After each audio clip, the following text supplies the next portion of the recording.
Okay, we are live. Hello, everybody. Welcome, welcome. Sorry, we are a little late. We're having some technical difficulties, which seems to be the norm around here. But I'm super excited. I'm here with Lisa McIntyre Park, and Lisa teaches calligraphy. This is Lisa. So we're going to just jump right in and start chatting. Lisa, can you just tell us a little bit about your business and how long you've been in Korea, what brought you here originally, all of those fun things. I'll let you take it away. Okay, sure. I've been in Korea since about 1997, and I came to teach English originally.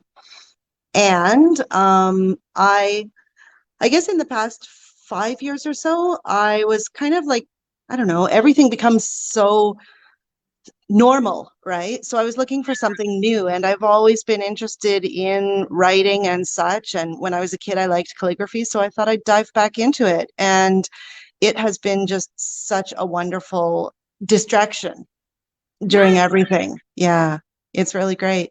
So how long have you actually been doing calligraphy as a business? Did you start kind of like during the pandemic, or were you doing it before that when everything was shut down? I started just before that in the fall of 2019. Okay. Okay. Good time to pick it up then. That was a Hmm. lucky Well, I time. started practicing like spring 2019, and then somebody asked me for my first order in the autumn. Oh, great. Okay, so Mhm. tell us more about that because I've seen you in the Handmade Market Korea, the HMK online market that many of the members in WIK-Pros probably know about. If you don't know what that is, it's a monthly market. It's a Facebook group. You should definitely search for that, HMK online market. Lisa is one of the sellers in that market. And every month, people from around Korea submit or sell basically things that they've made. And so tell us more, Lisa, about what it is that you actually make for your clients, because I know you teach, but you also actually make and sell things. So tell us more about that side of your business. Right. The favorite thing for me to make is Santa letters. So, as if the child had written a letter to Santa and then Santa was writing back responding. So, yeah, they are so well received. And it's such fun to hear all the stories about how the kids are so happy.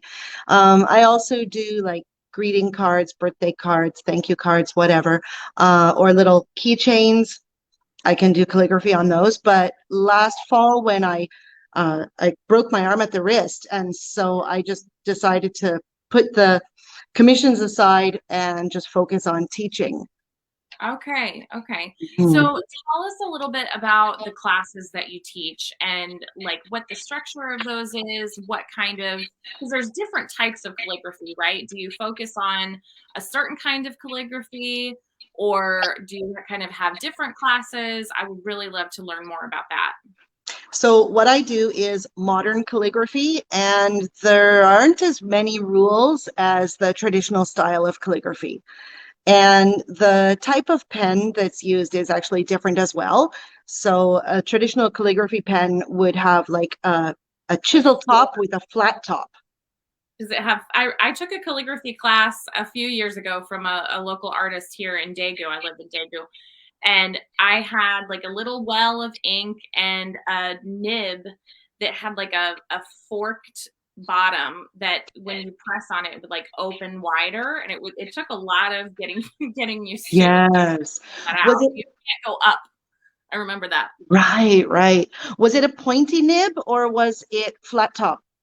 Um, I think it was it was sharp on the end actually. So I think it must have been considered a pointy one. I don't Did it actually did it remember look it. something like this? No, it was actually it didn't have an it was all attached to like once in one single line at the Okay. bottom. Did it look something like if I That ran this in here, would yeah, it look maybe like that? yeah, more like it. Yeah, but it definitely had a cut in in the metal that came to a point. Yeah, so that it would separate into two small pieces. So like this. Yes, yes, exactly like that. Yeah. Yeah, that takes some getting used to. There's definitely a learning curve with pointed pen. Yeah. Yeah. You can't, for one thing, the one thing I distinctly remember is you can't write up all of the strokes have to be downward because Oh, because the paper will rip, like if the tines get stuck, going up this way. So every stroke kind of has to be a down, like, if you were doing D, you would do it kind of like this and then hook it from the top. So it was actually a really oh. challenging thing. I can't imagine writing like that all the time, if it was like 17th century or something. Yeah, that really does sound like a different use of the pointed pen than I've learned, because with modern, we do actually write both up and down. So Okay. it could just be that different techniques are taught by different teachers. I find pointed pen really nice because if you've got like a smooth enough sheet of paper, it will glide across the page very nicely. Okay. But what I tend to use are small tip brush markers. Okay. And I like them because they're flexible on the end. And what they will do is give, I'll put this a little closer for you. You can get a very slim line if you're going one way or if you're not pressing. And then if you are pressing down, you can get a much thicker line. Nice. Okay. Mm-hmm. Oh, Yep, yep. Because the nib is flexible, it can give you both of the variation in the line width, and that it does take a little getting used to, and that's what I teach during my course. okay. So, and when you say nib, just so everybody understands, can you tell us what the nib of the pen is? What does that mean? Okay, well, the pointed pen nib is made of metal, and I'll be opening a pointed pen class in September. But the nib that I use, it's actually a felt tip, a Okay. flexible felt tip. And so you need to be careful to use it on smooth paper or else the felt will fray. Okay. So that's why it's So important to learn how to use it properly. when you say fray, what does that mean? Like the little fibers of the point on the tip will start separating. Okay. And then if you try to write with it, then you'll get like an extra little shadow beside it. And it's really annoying. Okay. Gotcha. Mhm. But if you Okay. use smooth paper, it's not an issue. Okay. So I'm also kind of curious to talk more specifically about, like let's bust some myths because you and I were chatting before our live meeting and you said something to me about a lot of left-handed people think that they can't do calligraphy, which makes sense to me. Like I have my brother is left-handed, my cousin is left-handed, and I always remember my cousin when we were kids, she would have like pencil marks all across her hand from over the writing. So what when somebody says, well, I'm left-handed, I can't do calligraphy, what is your response to that? I would say that it definitely is a bit more challenging, but once you get the technique down pat, then it's not a problem because like I said, in the autumn, I cracked my wrist and I'm totally addicted to calligraphy. I can't live without it. So instead of, yeah, I used my left hand and it took a while to build the strength on it, but I was still doing it there. So you turn the page a different way and alter your pen angle a little, and it's totally possible. Okay, I am not left-handed, but I take a lot of joy for lefties in knowing that. Where do you find your students tend to use their newfound calligraphy skills most often? Like what are good applications for, writing calligraphy? Obviously, we don't do this on normal paper, but Right. it most often used. So I found that the last season I had a wrapping paper project and I had just kind of handed it out on a big sheet of paper so that they would get a lot of extra practice with the different strokes and such, how to use the pen. But they really, really liked having the wrapping paper and practicing that way. And then they'll use what they're practicing on their gifts for friends or making cards. I've used it a lot for bookmarks and keychains.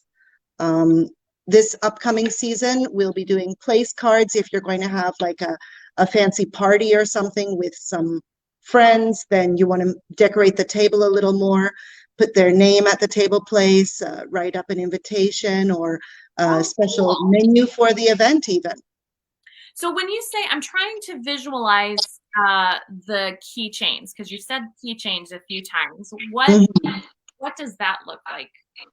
So I do the keychains on a disc of wood, and then I found like little links that you can hook your keys on. And actually for the keychain, I need to use faux calligraphy, because obviously the wood is not smooth enough to write with the pen. And so I'll use like a paint pen on that.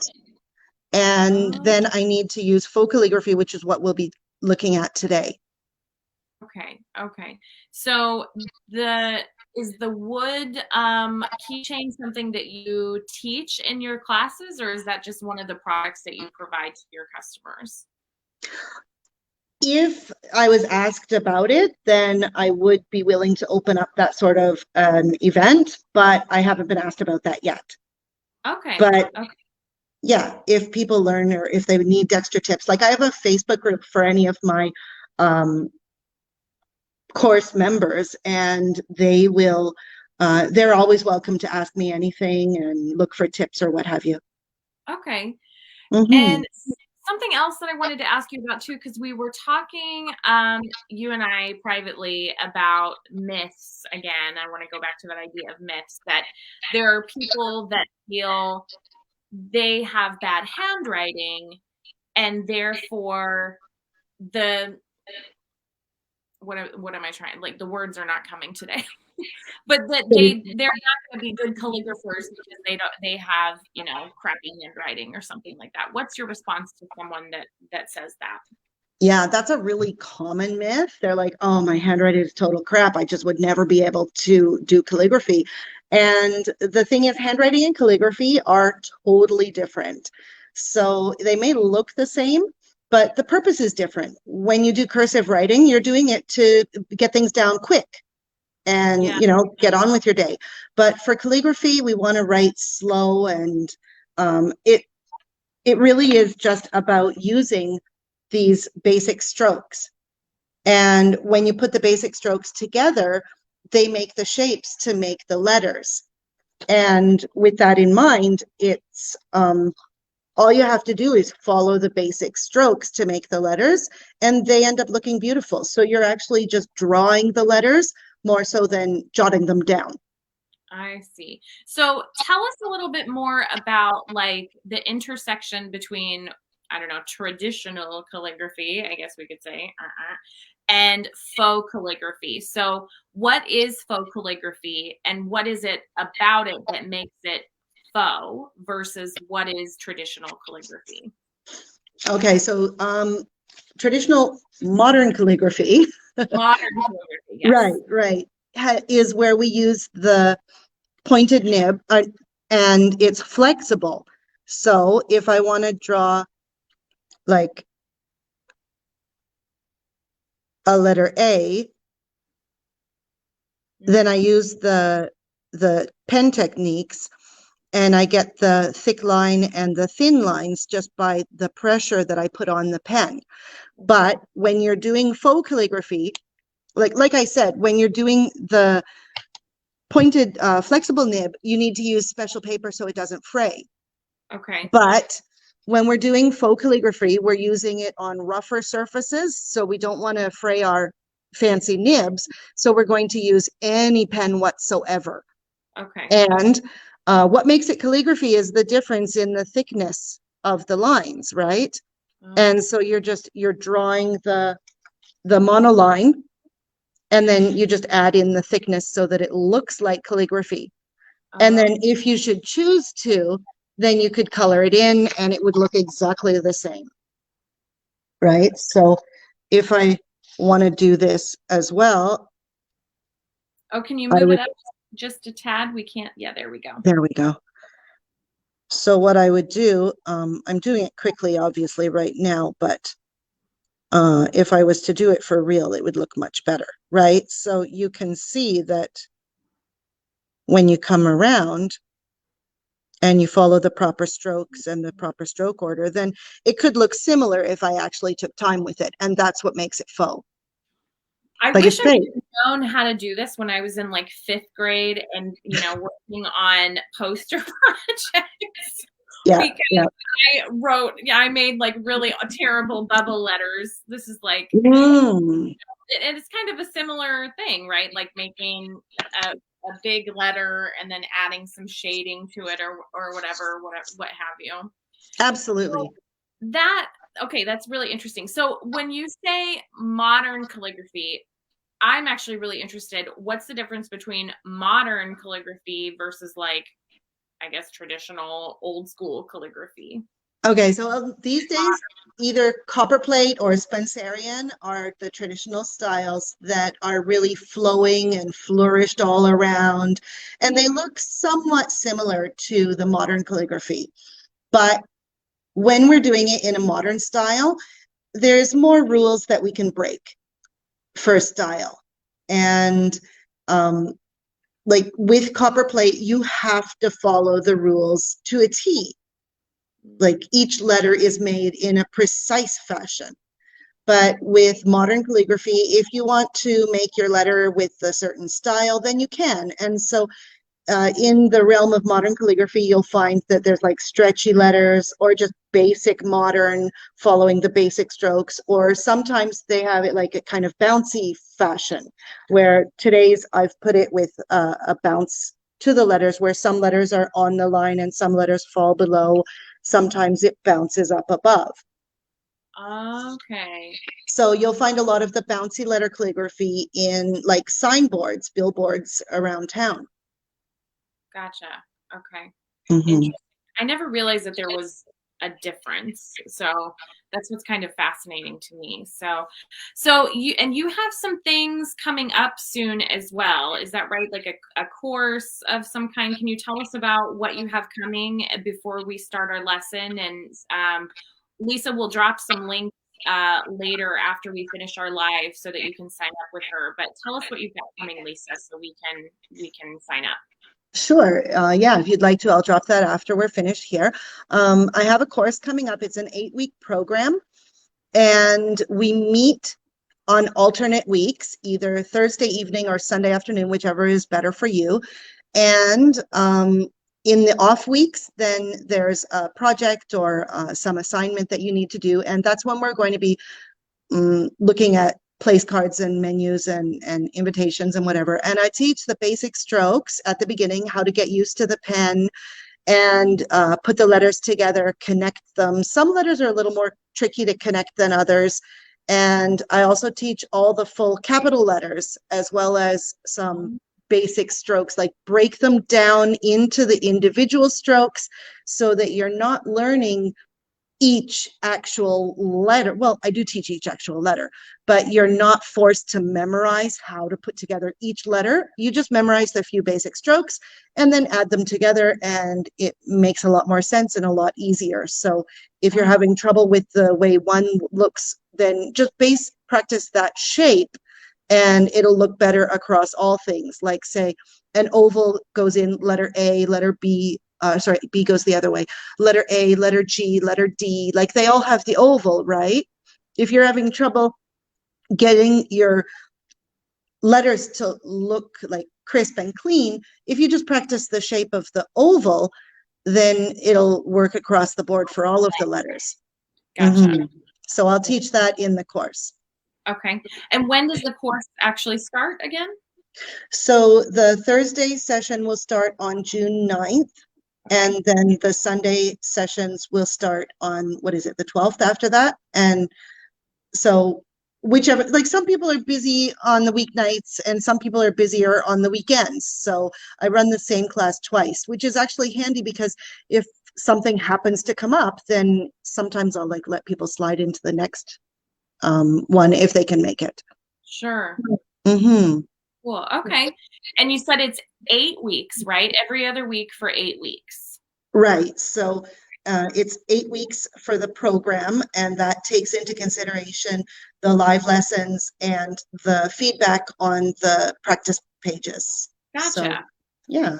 Awesome. And then, so in terms of materials, what do your students need to purchase themselves, or do you put a kit together and mail it to them? What kind of things would somebody need to be prepared to go out and find on their own if they sign up for your course? So actually, they don't need to worry about like hunting around the city, going shopping for anything. I've done that for far too long. And I will collect it all up. I've designed my own workbook for each of the lessons, and I mail it all out the week before. And the pens and everything, the paper and everything is all included. The pens that I've actually sourced, they can't be found in the shops here. So Really? yeah, it's really annoying, but I found a few colors, like these are really popular pens overseas. I like using the small tip, and I've got a few colors, and then the black ones, like some of the black ones can be found in certain shops, but the colored small tips cannot be found. The large tips you can pick up here and there. You mean here in Korea that you can't find them here in Korea? Yeah, you can't find colored small tips in Korea. I have hunted high and low, but the large tips you can pick up here and there. But if you get them cheap at like Daiso, they're going to fray easier. Oh, sure. Mhm. You get to pay more. I think that's always true. Oh, Yeah. most definitely. And if the difference between the large and the small tips, it has to do with the size of writing that you want to produce. So if you want to do some fine work on a small invitation or a place card, you're going to use a smaller pen. If you want to make a larger sign, say for a birthday or decorating the wrapping paper or gift bag, then that's when you're going to pull out something bigger. Gotcha. Awesome. Okay. Well, Lisa, thank you for all that information. I'm going to turn it over to you now so that we can have our quick lesson, our mini lesson on modern faux calligraphy. Did I get that right? Yes. Okay. So if you're still here, hi everybody that's watching. We can't see your comments. I'm not sure if anyone is commenting. We're using StreamYard, and so I can't see them directly. I'm going to go back and check if anybody's dropping comments on Facebook. But Lisa is going to take over the screen, and oh, somebody so interesting. I can see it, but I can't see who you are. So that is the trick. Want me to know who's talking, please just also add in your name, and we're really glad. All right, so Lisa, please teach us your craft. I'm gonna take my face away and mute myself, but I'm still here watching and following along. So Lisa, okay. Everybody. So what I'm going to do, I'm going to turn off my camera here, or you're just going to see the top of my head. So I'm going to shut off the camera on my computer, and we'll just focus on the one that's on my phone here. So if you've printed out the handout that was sent around yesterday, then you can see that we've got the letters here. And normally I would start with a pencil, but I really just, I don't want to take all your time because it actually takes a long time to prepare this sort of thing. But I'm going to go over it and show you the direction to write the strokes. Because the other, a moment ago, I showed you that there are basic strokes that we use. So they are here. I'll show you a few of those. Let me see. Can you? Here you can see what I'm doing here. So the basic strokes for calligraphy, we have the upstroke and a downstroke, and I'll just do them in monoline for now. And this is an underturn and an overturn. And there's another one. We put these two together, and it's called a compound curve. Or there can be the reverse compound curve, sometimes used between letters. And along with these, there's also the oval and a reverse oval, like on the B or P, and ascending loop and the descending loop. So we put all of these together in order to make the calligraphy alphabet. So what I've done, I've used them in our project today, and I will just give them a bit of thickness. I normally thicken the inside section when you're doing faux calligraphy. Thicken the inside of the letters on the downstroke, or if it's in the middle, then sometimes I'll go a little bit on either side, and it doesn't really matter if you're planning on coloring it in anyways. So, because when you're doing faux calligraphy, if you want it to look good, then you want to think about the space between as well as the space between your letters. So the downstrokes are what will be the thicker portion of the letter or of the stroke. So then this one, we thicken over here. And yeah, I normally work in pencil first, so this is just kind of rough. And this one, we start in the middle and go up and then thicken the outside.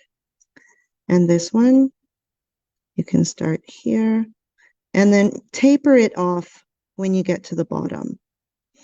So these are what you'll see in faux calligraphy letters. So I've prepared them here in pencil because I want them to look nice for you. So I also want to encourage you not to be afraid to turn your paper.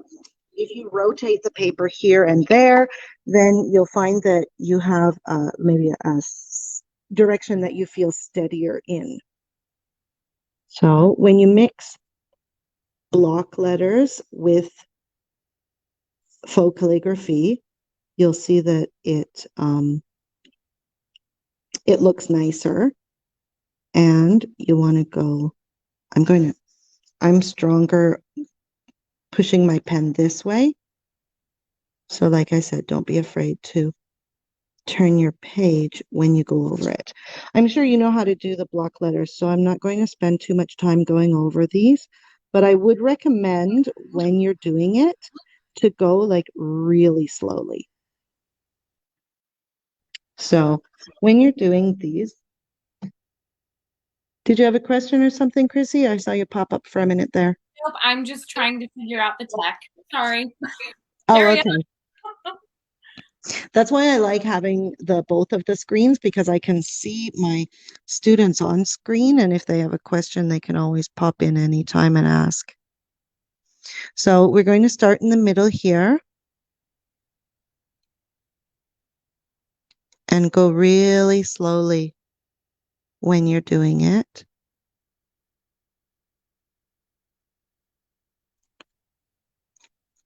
And if you want, you can do this with a pencil, and then you'll be able to erase it later.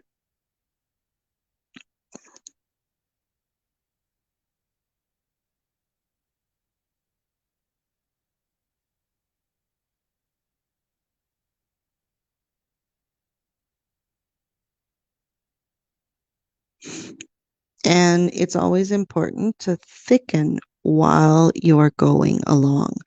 Because if you write it all out first, and then if you don't thicken on the way, you're going to find that your spacing is off or you've run out of space.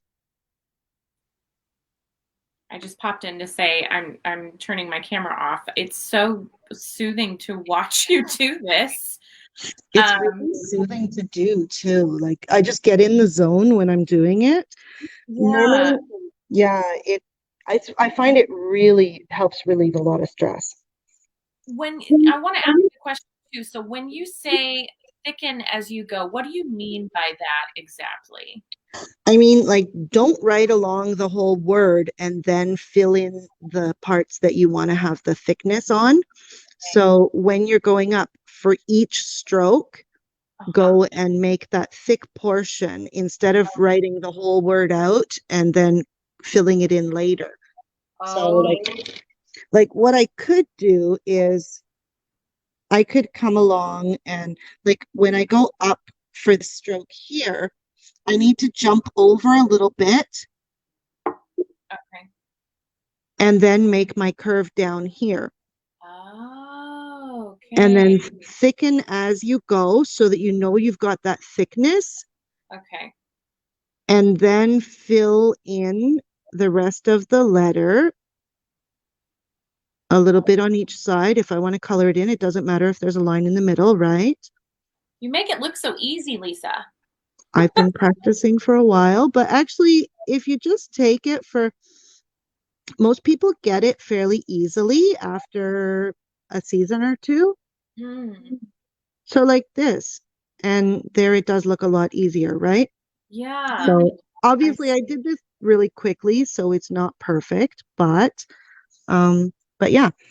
So when you're doing it faux, it doesn't matter. You don't have to follow the natural direction that you would go with a pen. So right. like I said, if you're steadier going the one direction rather than the other, then feel free to turn your page or go the other way when you're doing faux. Okay. It's so interesting because I never would have thought either. My first inclination would be, oh, I should write the entire word first and then go back Hmm. in the what you're calling the thick areas. But you're right; it makes a lot more sense to actually do it the opposite way to fill it in as you go. Do you Hmm. do you find that there are certain letters in particular that are easier than others for most of your students to get? I find that some letters are actually more difficult. So Okay. in that respect, then yeah, I guess some letters are easier. Like a lot of people really hate the letter K because it's so crunched up in there, Okay. right? Like when you So want to put if you want to put together a letter K, you're going to have it like really crunched in here, right? So to get it all in there like that. Are we here still? yeah, you're here. Sorry, I pushed a button. My bad. I pushed a button. My bad. Okay. So when it's all crunched in there together really tight, then a lot of people don't like that because it takes some time to get used to the pressure of the flexible tip. I see. Okay. Like there's a specific way to hold the pen and everything, but I didn't want to have to get into that and have the viewers concerned that they didn't have the right tools to do the The handout faux. today. Yeah. Okay. So when you're using faux, you can use anything that you want. I'm using a micron pen, which is really nice because it's got different sizes. This one is a 5, which is 0.45 millimeters, but I could use just anything. And you drew this originally with pencil, is that right? Yes, actually, you can use a simple pencil for calligraphy and still get a similar effect. Like if I get out, oh, that's an H. Where did it go? Hmm. If I was to grab a soft pencil, Uh-huh. then, okay, so I grabbed a 6B here. So you can actually see that you can get like thick and thin Uh-huh. just from a regular pencil too. Okay. So do you recommend that students start by using a pencil and then trace over it with their pens and kind of erase, or what's the typical way to go about getting started?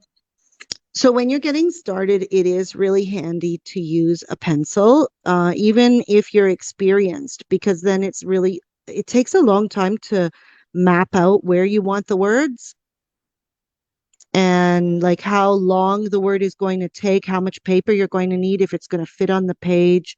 Right. So if you put the word there and then you erase it, then you can put your color down later on top of it. But when you're first starting to learn the basic strokes, it's really handy to use a pencil because then you're not having to learn the shape of the stroke and the quirks of the flexible tool all at the same time. Right. I think this would really frustrate me if I was being completely honest. I'm so intrigued and I quite like my own handwriting. But I have now been using an iPad for the last few years to write, in my to-do list, and I have a digital daily planner, and I move things around a lot. And if I am unhappy with how I've written something, like if I think my K, for example, looks weird or something, I immediately erase it and replace it, or I move things into so it's centered, because I'm obsessive about things like that. And real paper these days drives me crazy, because I don't I don't have the ability to kind of move things around the same way that I do with my digital planner. Absolutely. Have you used a program called Procreate?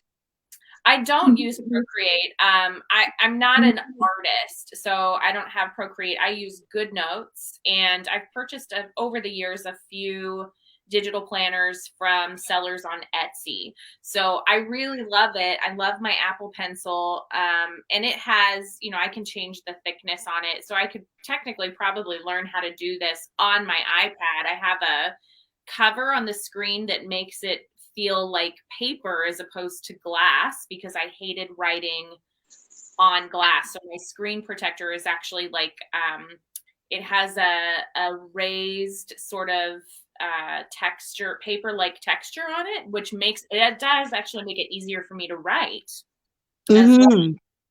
So you could get modern calligraphy pens for your Procreate app if you were to get it. I heard it's pretty cheap for Procreate, and use modern calligraphy with the pressure, because the iPad can sense the different pressures.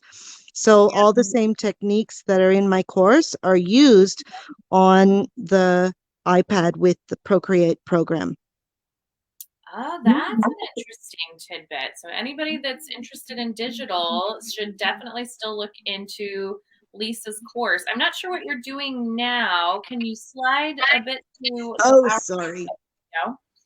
Oh, okay, so you're doing the letters at the bottom. Okay. Yeah, I was just going to fill this in while you were talking about the iPad, because it is a really handy point, because a lot of people do prefer digital these days. Yeah. And just to let you know that it is entirely possible. A lot of artists these days use the Procreate and make this sort of calligraphy project as well. So what I did today, or before today, to plan for today, I actually was playing with a bunch of different topics with this. I made this one. Oh, and yeah, so if you don't want to color in solid for your pictures, then you can design different little flowers on them, or leaves, or have you. You can color them in a different color, and then add them on top of that. Oh, now, and have you also added some kind of shading to make it look three-dimensional here? Because it looks. Yes, that's right. I just did that with a pencil, actually. Okay, so how do you do that? Okay, so I'll do that one on this today, because the first time I did that, I did this with simple flowers here, where you're just like doodling here like this, right? If you can get in the zone doing these simple flowers that I did all through high school, oh my goodness, your brain is just so happy, because it's relaxing, right? So you can do that, or you could do it with a white pen as well. Oh, but what I did, that's a good idea. See, I never thought of that. Oh, white pen is wonderful. If you'd wait till the bottom pen has dried, then you could do any sort of, this is the one that's not working. Some white pens that like to work, and some that haven't quite woken up yet.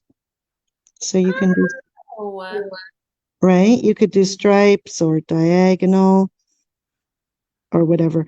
Sometimes with the white pen, it reactivates the ink that's already there, and then it takes on that color. But that can be fun as well. What is that?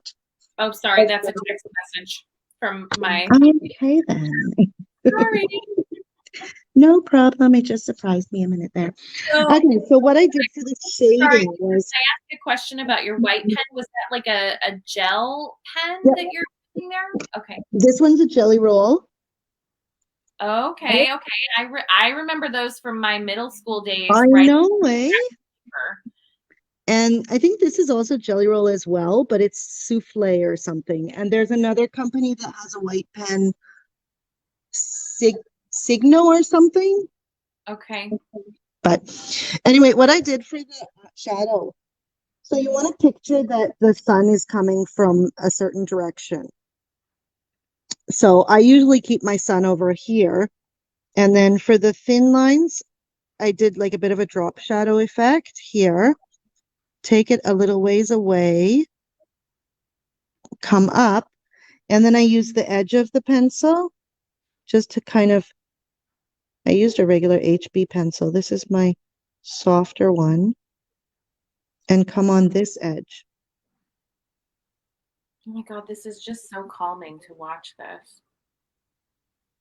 It's really fun and calming to do when you're not being like live recorded as well. I'm sure. I'm sure. So you have to kind of keep your wits about you to remember which side you're putting the shading on. Yeah. And like work slowly so you get the pressure right. But if you do the pressure along the shadow along the one edge. So all of the shadows with the sun over in that corner. Yeah, and the sun is that's a smart idea. It's just a little reminder of what direction you're supposed to be going in, because I would have never, that's probably what I would have. Oh, cool. And it's just not that hard. It's really just simple, slow and simple, right? Well, yeah, it is. I mean, I never used to be able to do it so steady as this, but over time, the fine muscles in your hand will get steadier, and then you won't have as shaky upstrokes and such. Because we're normally trying to keep the thin lines on the upstroke. That's why I mentioned upstroke, right? Okay. So you're putting like a really thin line underneath. So that must be what you're calling the upstroke, and then the downstroke is the thicker kind of shading that you're doing, right? Okay. So when my pen is going in an upward direction, you can see you've got the hairlines.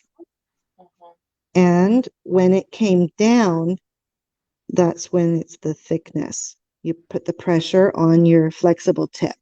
So we want to mirror that concept when we're doing faux calligraphy. And if you've like just kind of been farting around with your journal and you just think, oh, I'll put some thickness here and thin lines there. If you find it doesn't really look quite as crisp as what you've seen on Instagram or whatever, it might be because you've thickened the wrong edge. Ah, okay. Or it might be because your spacing is off a little. I'm going a little too dark on this. Other artists that are professional, been doing it forever, probably might be like, oh my gosh, I could do that so much better, so much faster. But the simple fact is I stopped taking art classes at grade 9. And I can see too, you're holding the pencil kind of more like an artist's hold, not like a traditional writing hold now. Am I seeing right? You are. Yeah. What I want to do with this is I want to use when it's a brush, I would say the belly of the brush, but it feels weird calling your pencil lead. I want to use the edge of the pencil lead to get the thickness there for a very light shadow up here. So I'm using a 6B. So my shadow's a little darker than it was on the other piece, but I was worried that if it was too light, it wouldn't show up on camera. Gotcha. But if I was not concerned about being on film right now, I might still do it a little lighter, take the time and go in really, really gently like this. It's hard to do this while you're talking too, right? Yeah, I'm sure. I bet it because I'm just like mesmerized over here. It's hard to talk and think at the same time. I know that feeling as well. So in terms of adding color, do you have any specific recommendations for like markers and colored pencils or anything like that to add color to these things? Or is it more just the recommendation of the pens themselves to do the faux calligraphy that you have specific recommendations for? So when I use colors, I mean, you can use any colors you want, but I really like this Monami 3000 set because it's got so many colors. And is that something you can get here in Korea, or is that something you had to Absolutely. The Monami brand is made yeah, okay. here. Yeah, and when I'm doing like ribbon calligraphy, I use these super tips, the Crayola. Crayola ones, okay. Mm-hmm. So we use the same concepts when doing ribbon letters. It just looks like a ribbon's going around there, right? And yeah, it's like such fun. So I'm trying to find a good example. Here we are. This is one I really like. Oh, cool. It literally looks like you've made little ribbon dots, yeah. Right? Oh, cool. So there's really so much you can do. My students really like when I do the ribbon letters because I make their name tags for the books. So like their bookmarks when we're in the class here. So anyway, that's basically my presentation for today. Let's just flip off of here. I'll come back on film for you. Super cool. Oh, let me switch here. I'm gonna pull this one off just so it's the two of us. Cool. So, so just to recap, if you are interested in taking Lisa's course, her course starts in just a couple of weeks. June 9th for the Thursday evening, and June 12th for the Sunday. Did you say it was afternoon? Sunday afternoons? Oh, hold on, Lisa. Sorry, we are gonna have to put your. I forgot we had your phone as we. Let me shut this off then. Okay. Okay, is that better?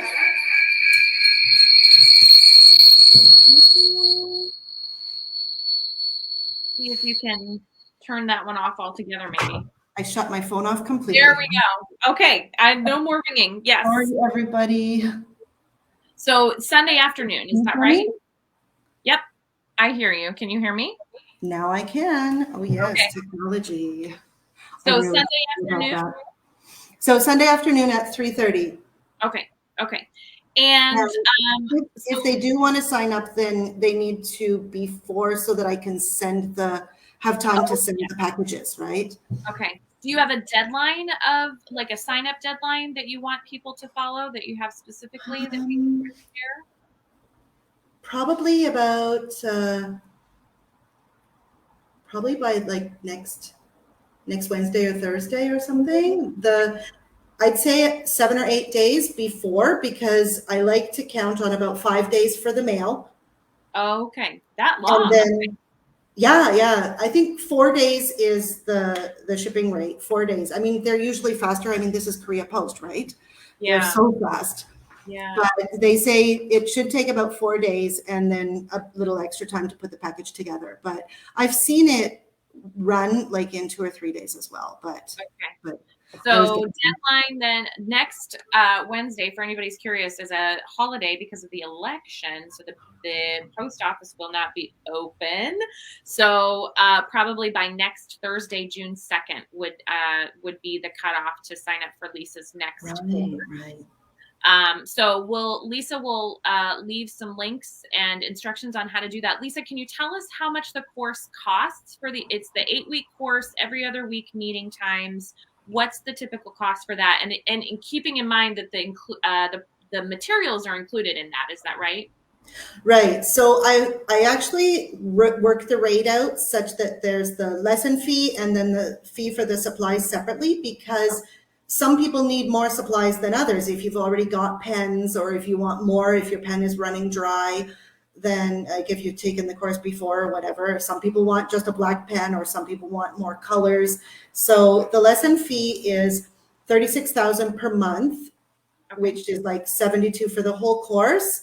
Okay. And but if you're having trouble over the month, I'll take it in 2 installments.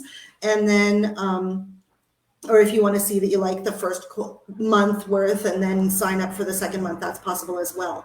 The general supply package for each for each lesson is 7,001. So that's 14 for the month. And then if you want any supplies above that, like I give the basic supplies in the regular package, the basic paper products for that week's project and my workbook. Okay. Okay. Cool. So we will drop all of that. Before we leave the live session, Lisa, is there anything else that you'd like to share with us today? I want to say thank you for inviting me so that I can show this off, because I have such a joy when I do calligraphy, and I find it so soothing and calming. I've had many people tell me that they feel so much like relief from their stress when they're doing it. It helps with your breathing. You can link it with your breath, so it's really sort of a mindful meditative experience. And I like to share that with people because it makes others feel better, and we get to create these beautiful things as well. And we've got lots of members in the group already who are part of the snail mail revival. So if you're interested in that aspect of things, it's always such fun to get stuff in your mailbox, isn't it? Really is. I read a book a few years ago, if anybody's interested in reading. I recommend the Guernsey Potato Peel Society, I think it was called, and they turned it into a movie on Netflix with Lily James, I think, the character Rose from Downton Abbey. And the whole book is just letters. The entire book is letters. And so I actually started writing some letters to friends overseas, and did like a pen pal exchange in one of the Facebook groups, the Korea Women Facebook group, because the Korea Post wasn't sending international mail, snail mail. You had to like send everything express for 20,000 won for a single, like letter card. So I had a couple of pen pals here, in Korea for a while, and have kind of let that go. But it's so much fun to come home and find something in your mailbox. So that's a really great thing. Well, I am really grateful for your time, Lisa. Thank you so much for sharing this lesson with us. Again, Lisa's information will be in the comments below, and I think we'll probably share something again tomorrow in the group just to make sure that that gets sent out. And I'm really excited about faux calligraphy now, which I didn't know was a thing. Give it a try. I'd love to see what you're making. Yeah. Okay. Take a picture, drop it in the comments later. Yes, definitely. Drop in the comments if you're working on something outside of the project that Lisa provided, because that or even the one that I provided. I'd love to see how you design the interior of the letters. Yeah, definitely. So thank you again, Lisa. Thank you, everybody that was here live. Thank you. And we'll see you again very soon. Next live will be next Tuesday night with Dawn Wheeler, who is the founder of our group. She's a certified nutritional therapist, in case you're curious. So, all right, Lisa, thank you so much. Bye, everybody. Thank you. Bye-bye.